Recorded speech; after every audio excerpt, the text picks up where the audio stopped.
Rasulullah SAW itu teladan beliau bukan hanya dalam urusan kelebihan-kelebihan dan keistimewaan beliau, tapi Rasulullah SAW juga teladan justru dalam kekurangan dan kekeliruan-kekeliruan beliau. Karena Rasulullah SAW adalah manusia, maka Allah telah mentakdirkan Rasulullah itu tidak selalu tepat, tapi selalu benar. Ini dalam bahasa fikih, benar dan tepat itu beda ya. Kalau benar lawannya salah, kalau tepat lawannya keliru. Kalau benar bahasa Arabnya hak, kalau salah bahasa Arabnya batil. Kalau tepat bahasa Arabnya shawab, kalau keliru bahasa Arabnya khata. Apakah Rasulullah selalu benar? Selalu benar. Rasulullah tidak pernah mengajarkan yang batil. Tapi apakah Rasulullah pernah keliru? Pernah. Rasulullah itu berbuat dosa? Tidak. Tapi lupa? Ya.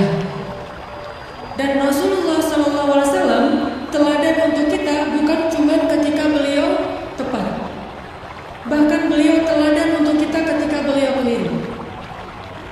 Rasulullah SAW bukan cuma teladan buat kita ketika beliau ingat, tapi juga teladan untuk kita ketika beliau lupa. Nah, teladan ketika Nabi keliru, teladan ketika Nabi lupa, ini jarang dibahas. Padahal itu uswatun hasanah juga. Uswatun hasanah dari mana? Kalau kita lupa, kalau kita keliru, kalau kita salah, gimana cara kita untuk tetap on the track, tetap diridhoi Allah, tetap Allah maafin kita. Kalau kita salah, kalau kita keliru, kalau kita lupa, kalau kita silap, kalau kita berdosa, caranya adalah kita harus meneladani Nabi ketika Nabi juga berada dalam kondisi yang sama, walaupun tetap Nabi lebih baik daripada kita.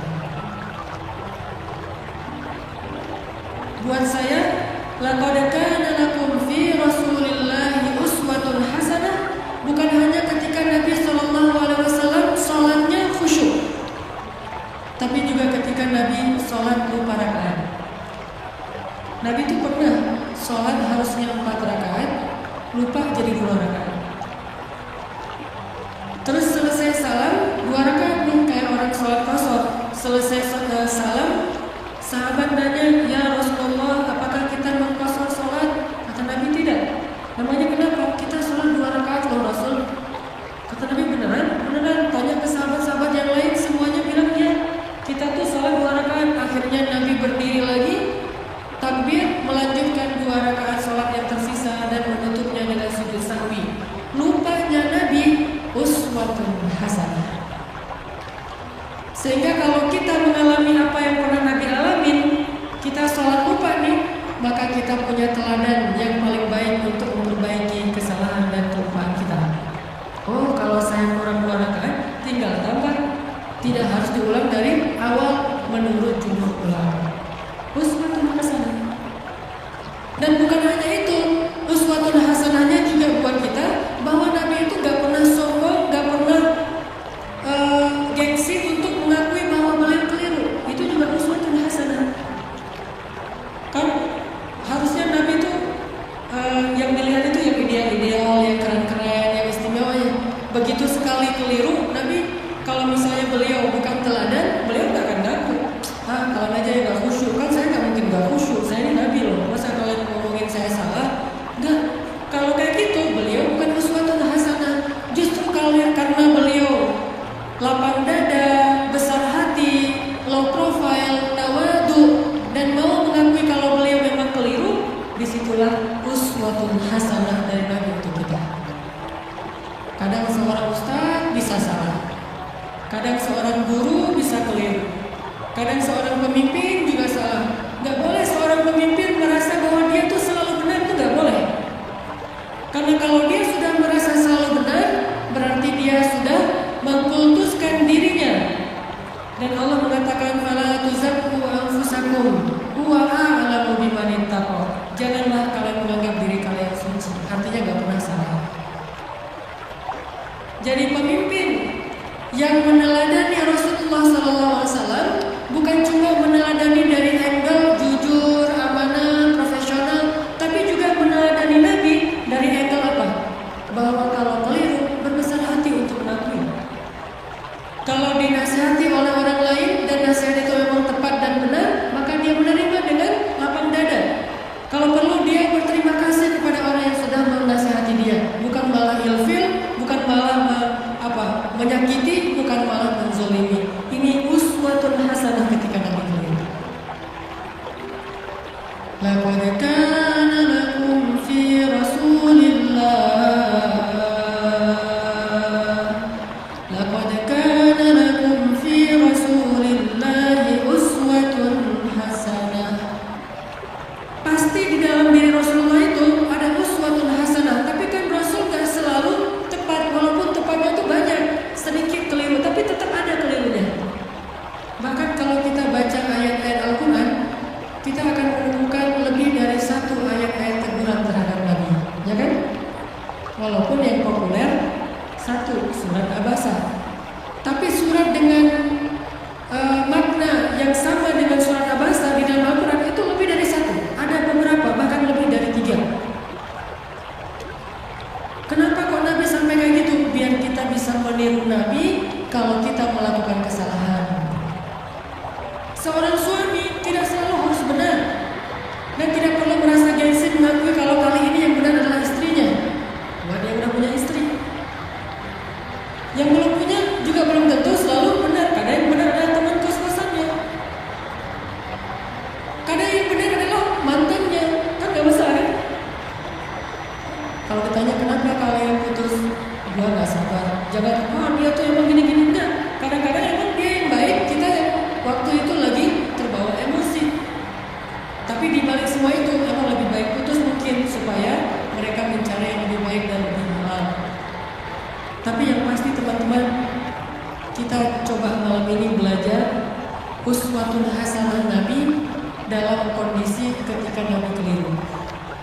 Dan ini sama sekali bukan ingin menjelek-jelekan Nabi, sebaliknya kita ingin melihat betapa Nabi itu hebat. Justru ketika kita melihat betapa Nabi besar hati, lapang dada, kita akan semakin kagum kepada sosok Rasulullah SAW.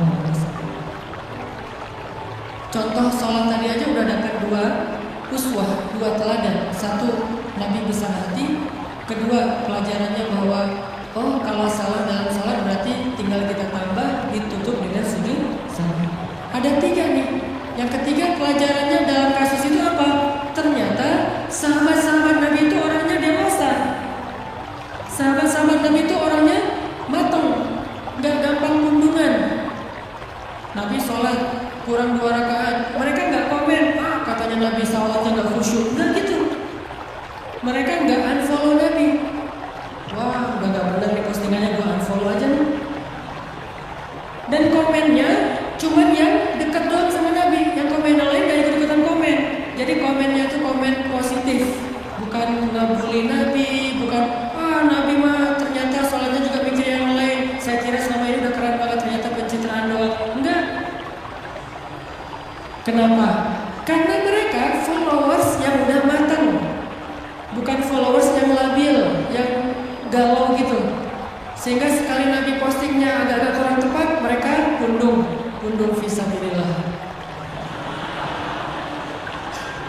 Bayangin kalau sekali Nabi keliru terus pundung, kan berkurang kan umat Islam? Tidak, yang terjadi justru semakin bertambah. Kenapa? Mereka faham Nabi itu wa ma Muhammadun illa rasulun qad khalat min qablihi rusul.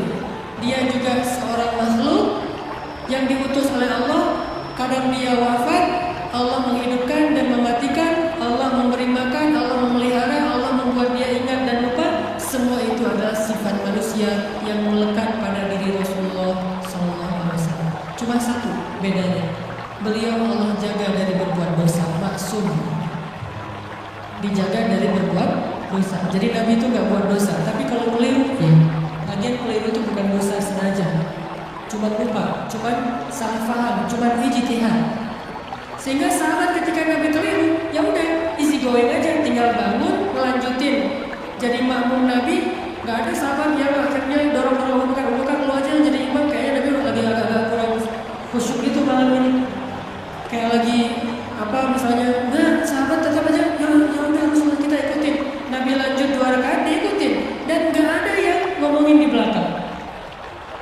diam-diam, bisa gitu juga ya Nabi, gue heran, jadi gosip.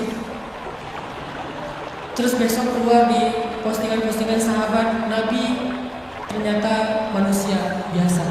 Hashtagnya Nabi lupa, viral di antara mereka. Kalau misalnya dibesar-besarkan, itu hal yang wajar. Udah aja mereka lupa, tapi tetap direwayatkan kisah ini supaya apa? Laqad kana lakum fi Rasulillah uswatun hasanah. Biar kita bisa lihat. Ini angle uswah hasanah yang coba kita terapkan dalam hidup kita. Menyikapi kalau orang lain keliru. Orang lain itu bisa orang tua, orang lain itu bisa guru, orang lain itu bisa teman, orang lain itu bisa pasangan, orang lain itu bisa tetangga, orang lain itu bisa pemimpin, bisa pejabat, bisa siapa aja. Bahkan orang yang paling soleh sekalipun melakukan kesalahan dan kekeliruan. Salah satu di antara ciri-ciri orang bertakwa yang Allah sebutkan di dalam surat Al-Imran 135, walladzina idza fa'alu fahishatan aw zalamu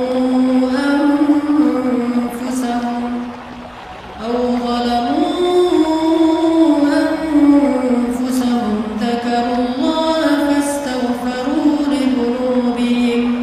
Orang yang bertakwa, kata Allah, adalah orang-orang yang apabila melakukan kesalahan, menzalimi diri sendiri, atau melakukan fahisyah, dosa sembunyi-sembunyi. Coba. Ternyata orang bertakwa juga bisa melakukan dosa, kesalahan. Bedanya apa? Dzakarullah. Ketika dia sadar, ketika dia ingat, ketika dia diingatkan oleh orang lain, fastaghfaru li dzunubihim. Buru-buru dia meminta ampun kepada Allah dan tidak lagi melakukan kesalahan itu. Ini bedanya orang bertakwa sama orang yang tidak bertakwa. Kalau orang yang tidak bertakwa salah, nggak mau memperbaiki diri. Kalau orang bertakwa salah juga, tapi mau segera recovery, memperbaiki diri.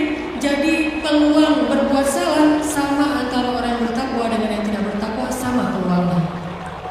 Jangan sampai kita mengkultuskan satu orang, satu tokoh, satu kelompok, mentang-mentang mereka membawa slogan-slogan Islam, memakai simbol-simbol Islam, menggunakan penampilan-penampilan yang kesannya Islami, lantas nggak boleh keliru, nggak boleh salah.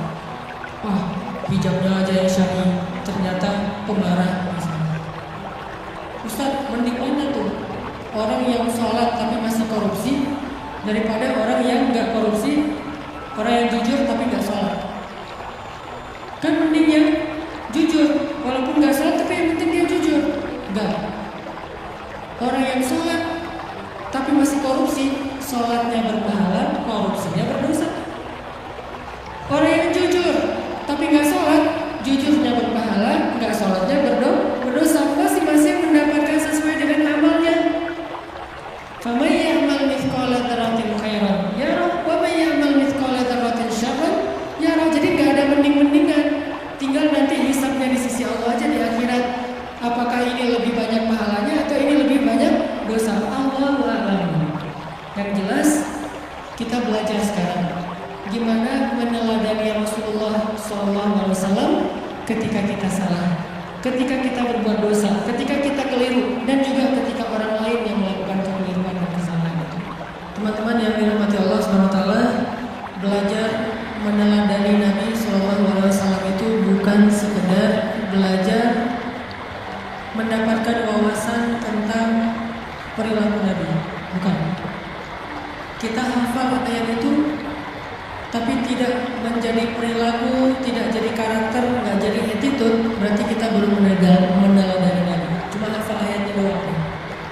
Kita hafal banyak hadis Nabi, kita baca banyak sirah, buku-buku tebal tentang sejarah Nabi, tapi tidak merubah attitude kita menjadi lebih baik seperti yang dicontohkan Nabi. Kita berarti belum belajar dan belum meneladani Nabi, cuma tahu doang. Itu namanya orang yang musaqaf, orang yang berwawasan, belum menjadi orang yang alim, orang yang berilmu. Kenapa? Karena tidak disebut ilmu sebelum dia menjadi rasa di dalam hati dan menjadi perilaku dalam kehidupan. Kalau cuma sekedar wawasan, itu bukan ilmu, itu namanya saqafah, itu namanya wawasan.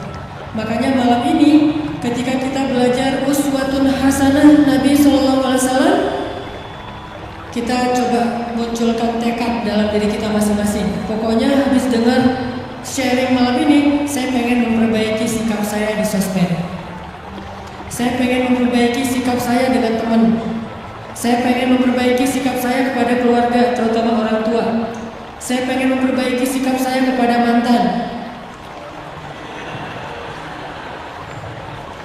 Cara memperbaiki sikap kepada mantan apa? Unfollow. Gak boleh following ya. Kalau mau sesekali ngeliat, bikin aja 2 akun. 1 akun punya kita, 1 lagi untuk stalking ya. Kedalaman. Enggak boleh. Lupakan mantan. Jangan sampai kita baca atau mendengar cerita-cerita tentang Nabi hanya sekedar oh ya, oh gitu. Jangan. Kalau sekedar oh ya dan oh gitu, berarti ini cuma wawasan. Dan kalau cuma wawasan, kita ngaji sampai bertahun-tahun juga tidak semakin menjadi lebih baik. Harusnya belajar ilmu yang tadi kata Nabi, siapa yang menempuh jalan untuk mencari ilmu, Allah mudahkan jalan ke surga. Itu ilmu loh, bukan wawasan yang dicari. Kalau wawasan kita bisa kayak otodidak gitu, kita bisa belajar sendiri dengan YouTube. Tapi kalau ilmu kan bukan cuma dengar, kita latih tuh. Apa yang udah kita dengar kita latih sehari, mungkin gak langsung jadi nih. Sama kayak yang barusan kita dengar misalnya tentang gimana berbesar hati dalam menerima masukan orang lain. Kan gak gampang tuh. Gimana berlapang dada mengakui kekeliruan dan kesalahan kita, walaupun itu menyakitkan, itu gak gampang loh. Tapi kalau kita gak praktekin, berarti apa yang kita dengar itu baru sekedar wawasan, belum memperbaiki perilaku dan attitude kita. Kita belajar sekarang uswatun hasanah Nabi SAW, bukan sekedar pengen tahu, penasaran ayatnya mana aja ya, hadisnya gimana aja ya. Kita bukan pengen berdebat dengan dalil, kita pengen memperbaiki diri. Tapi kalau kita pengen berdebat dengan dalil, kita akan lebih fokusnya ke dalil itu riwayat siapa, kemudian teks aslinya kayak gimana. Terus kalau perlu di capture, nanti kalau ada teman kita yang berbeda pendapat, tinggal kita broadcast, kita share. Ini sekedar wawasan yang dijadikan bahan perdebatan. Buat apa kalau kayak gitu? Harusnya kita belajar bukan supaya jago berdebat. Bukan kalau kita nanti berdebat dengan teman kita di grup, kita punya banyak argumen, dalil, segala macam. Buat apa yang kayak gitu-gitu? Bahkan Nabi aja pernah mendengar sahabat berdebat di dalam Masjid Nabawi, dilemparin debu sama Nabi. Jadi ada sahabat lagi ngaji nih, lagi baca Quran di dalam masjid, kan rumah Nabi di sebelah masjid. Tadinya ngaji asik tuh, seru. Bismillahirrahmanirrahim, baca santai. Lama-lama mulai terjadi keriuhan, kegaduhan. Nabi dalam rumah mendengar kok udah mulai ada orang yang teriak-teriak ya. Kok mulai kayak ada orang yang marah-marah. Nabi keluar, melihat mereka lagi berdebat tentang makna satu ayat. Nabi mengambil debu dan melempari mereka dengan mengatakan, kalau kalian membaca ayat Al-Quran, carilah ayat yang mempersatukan kalian. Artinya jangan membaca ayat-ayat yang membuat kalian berpecah belah, bukan ayatnya, tapi persepsi dan tafsiran terhadap ayat. Jadi teman-teman, saya pengen magarin dulu nih, bahwa yang kita belajar malam ini, termasuk saya, kita niatkan untuk memperbaiki perilaku kita. Baik perilaku kita di dunia nyata atau di dunia maya. Pokoknya kita perbaiki perilaku kita. Dan anak Indonesia tuh, anak Jawa Barat, orang Sunda itu diantara seluruh suku yang ada di Indonesia itu kan termasuk salah satu suku yang terkenal paling lembut, santun, tata keramanya luar biasa kan? Jangan sampai identitas itu hilang oleh modernitas. Sehingga gara-gara kita hidup di dunia maya, medsos, kita melupakan tradisi nenek moyang kita yang sebetulnya luar biasa. Kenapa tradisi itu harus pindah ke Jepang, harus pindah ke New Zealand, harus pindah ke negeri-negeri yang tidak mengenal agama? Harusnya tradisi itu tetap ada di negeri kita, di negeri orang-orang yang beriman kepada Allah Subhanahu wa taala. Makanya kita perbaiki lagi. Karena saya beberapa kali jalan ke beberapa negara, rahmat dari Allah, bukan karena hebat. Kalau orang lain mungkin jalan-jalan itu karena banyak duit ya. Ada yang bahkan sakit kepala dikit jalan ke luar negeri. Di rumah nggak ada bawang ke Singapura. Ya. Dan kalau saya mah alhamdulillah gratis diundang akhirnya ke luar negeri. Tapi diniatkan juga sekalian belajar, main, termasuk pencitraan ordai gitulah pokoknya. Jalan ke Korea ke Jepang gitu. Kenapa orang Jepang itu attitude-nya lebih Islami daripada kita? Padahal mereka tidak membaca teks-teks agama karena mereka terus berusaha memperbaiki perilaku mereka. Walaupun sisi lain mereka banyak masalah sih.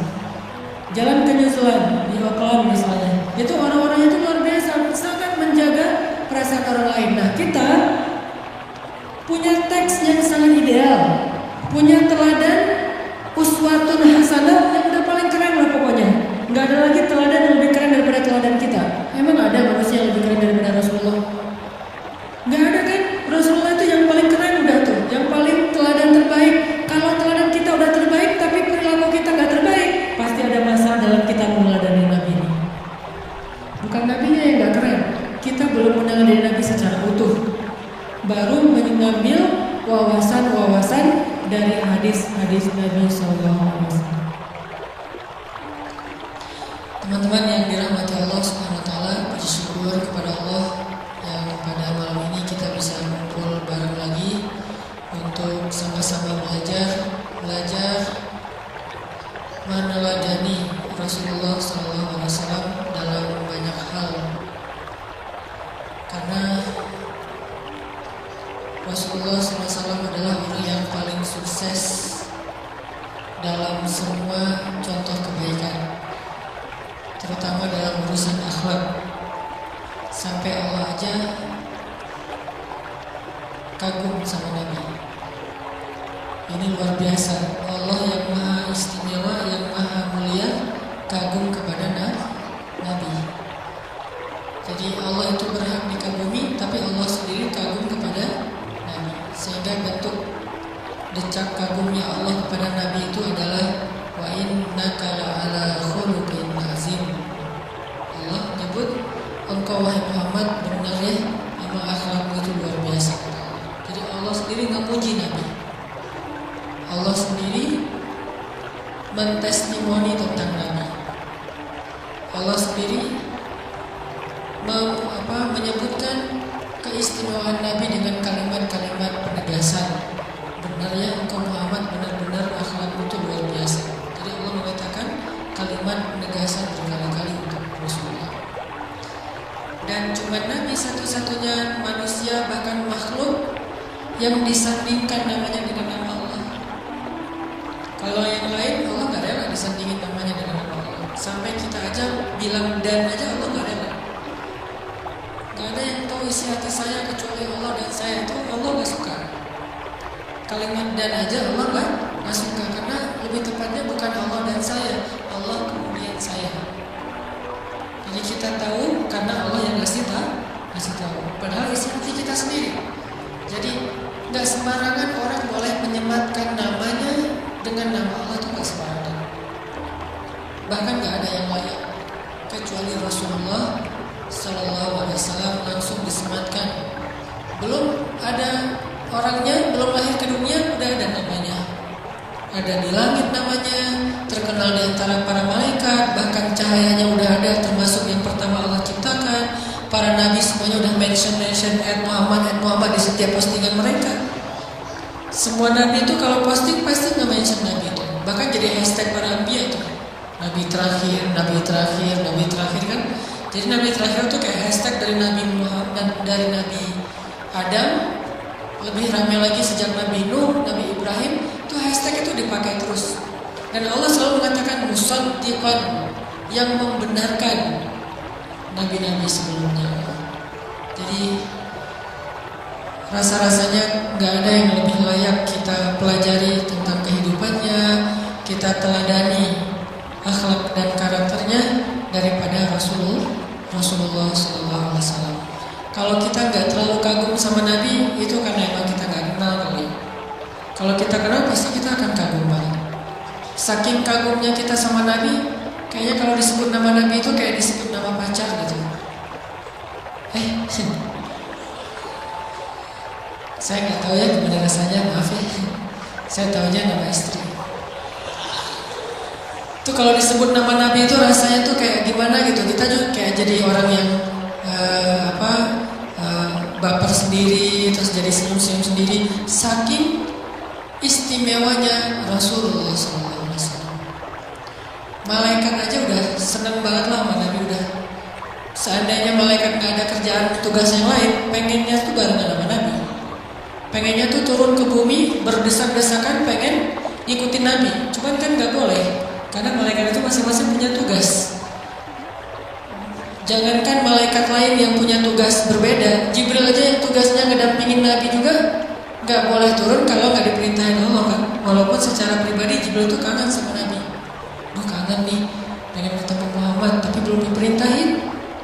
Muhammad juga di bumi kangen sama Jibril. Kemana ya Jibril kok nggak datang-datang udah beberapa hari. Biasanya suka nongol, biasanya suka ngajak ngopi, ngapain gitu ngobrol gitu kan ya. Ini udah lama gak ngopi bareng Jibril. Tuh buat Nabi itu kangen banget. Saking kangennya Nabi setiap hari keluar ngeliatin mana Jibril kok gak ada tanda-tanda muncul gitu. Jibril juga pengen turun gak bisa. Ketika Jibril turun ketemu Nabi nanya, ya Jibril dari mana aja kok gak datang-datang, saya nungguin. Kata Jibril, wa ma natanazzalu illa bi amri rabbik, surat Maryam. Kami tidak turun wahai Muhammad kecuali karena perintah Allah. Saya juga kangen, cuma gak bisa turun kalau gak diperintahin sama Allah. Jadi malaikat aja cinta banget sama Jibril. Dan malaikat itu standarnya tinggi banget loh. Kriteria layak dicintai malaikat itu tinggi. Jadi gak sembarangan orang malaikat sayang dan cinta sama dia. Dan Nabi Muhammad SAW itu adalah idola semua malaikat. Karena emang akhlaknya luar biasa. Saya kalau udah ngebahas tentang Nabi itu seneng gitu. Wah Masya Allah Nabi itu luar biasa ya. Bahas kisah-kisah detail Nabi itu luar biasa loh. Kayak gimana yang dulu saya sering cerita, Nabi itu orangnya sarirahnya, perasaannya tuh halus banget. Lebih halus daripada perasaan perempuan. Tapi lebih pemberani daripada 10 orang laki-laki. Kan ini ideal ya. Kalau kita mungkin sok pemberani tapi gak punya perasaan. Pemberaninya bukan hakiki, sok pemberani tapi gak berperasaan. Atau perasaannya peka banget tapi gak berani. Nabi itu ideal, perasaannya halus lebih daripada seorang anak gadis, tapi pemberaninya dan kuatnya di atas 10 orang laki-laki. Jadi ideal banget lah. Saking halusnya perasaan Nabi, peka, terus kayak ngejagain banget perasaan orang lain. Ini ada kisah baru yang mudah-mudahan jadi renungan buat kita. Nabi itu kan ra'fah ya, jaga perasaan orang. Pernah suatu malam Nabi bermimpi melihat surga. Dan mimpi seorang Nabi itu adalah wahyu. Artinya Nabi itu benar-benar melihat surga. Jadi Nabi masuk ke surga dalam mimpinya. Terus tiba-tiba di surga itu Nabi melihat sebuah istana, sebuah rumah yang bagus banget. Lagi ngelihat rumah yang bagus banget, noleh sedikit ke sebelah rumahnya, melihat seorang gadis lagi main ayunan di sebelah istana itu. Tuh cewek lagi main ayunan. Gak tahu bentuk ayunannya kayak gimana, kayak di taman lalu lintas atau kayak gimana. Pokoknya main ayunan. Lagi main ayunan. Nabi ngelihat, terus Nabi nanya ke Jibril karena Nabi didampingin sama Jibril. Jibril, itu istana siapa? Lihat, perhatiin ya. Bukan itu cewek siapa, bukan. Ini bahasa elegannya Rasulullah. Itu istana siapa? Artinya perempuan itu pasti istri pemilik istana kan gitu ya. Gak mau nanya itu istri siapa, gak etis nanya kayak gitu. Tapi nanya itu mobil siapa yang ditumpangin sama perempuan itu, berarti dia istri yang si punya mobil. Ini elegannya bahasa Rasulullah. Dan ini kan detail banget ya. Kalau kita kan dengan polosnya, dengan sederhananya nanya itu siapa, ceweknya yang dimaksud. Kalau Nabi enggak, itu istana siapa, berarti artinya nanti ini adalah istri yang punya istana. Wah Jibril itu istana siapa, kata Nabi. Kata Jibril itu istana Umar bin Khattab. Langsung Nabi balik arah pergi. Kenapa? Malu gak sengaja ngeliat istri orang. Besok setelah bangun dari tidur, paginya Nabi ketemu Umar, Nabi senyum-senyum aja. Terus Nabi bilang, ya Umar, aku semalam mimpi. Ada apa ya Rasulullah? Kan Umar senang banget kalau Nabi udah mau ngasih sesuatu yang gaib. Aku semalam mimpi apa ya Rasulullah? Aku melihat surga. Masya Allah, aku melihat istanamu wahai Umar. Beneran ya Rasulullah? Beneran. Alhamdulillah ya Allah. Terus gimana ya Rasulullah? Udah segitu aja. Nabi gak mau jelasin coba. Saking menjaga perasaan umat, kan cuma mimpi doang. Saking menjaga perasaan umat, Nabi gak mau jelasin. Udah segitu aja kata Nabi. Ya Rasulullah jelasin dong yang detail, kan Nabi kalau ngejelasin surga biasa tuh detail banget, makanannya, minumannya, gelas-gelasnya. Kalau ini cuma istana doang, pasti ada yang disembunyiin nih. Ya Rasulullah jelasin, enggak segitu doang. Ya Rasulullah jelasin, saya gak akan berhenti bertanya. Yang maaf ya, Nabi minta maaf dulu coba. Maaf ya, saya melihat istana itu, terus tiba-tiba saya melihat seorang perempuan yang lagi main ayunan di sebelah istana. Saya nggak tahu loh, Umar, saya nggak tahu. Saya nanya ke Jibril itu istana siapa, milik Umar. Akhirnya saya langsung balik arah dan nggak mau melihat arah perempuan itu. Maaf ya Umar. Ya Rasulullah, kata Umar. Bagaimana mungkin saya akan cemburu kepada engkau ya Rasulullah? Nggak apa-apa, kata Umar. Tapi saya nggak enak. Lihat Rasulullah SAW menjaga perasaan orang lain, sampai istri orang aja di dalam mimpi nggak mau melihat. Di dalam mimpi tuh, kalau kita ini bukan nyata ya, cuma mimpi doang. Mimpi kan karena gara imajinasi kalau kita main. Rasulullah dalam mimpi aja ngejaga perasaan orang, apalagi dalam kehidupan nyata. Kita dalam kehidupan nyata nggak ngejagain orang, apalagi dalam mimpi malah ditikung. Ustaz, saya pernah nikung teman saya, kapan? Dalam mimpi. Soalnya mimpi kan nggak dianggap sebagai kesalahan, dimaafin. Pokoknya kalau udah cerita tentang Nabi, subhanallah, masya Allah tuh cowok keren banget lah pokoknya. Dan layak banget untuk kita sering-sering berselawat kepada beliau. Allahumma sholli ala Sayyidina Muhammad.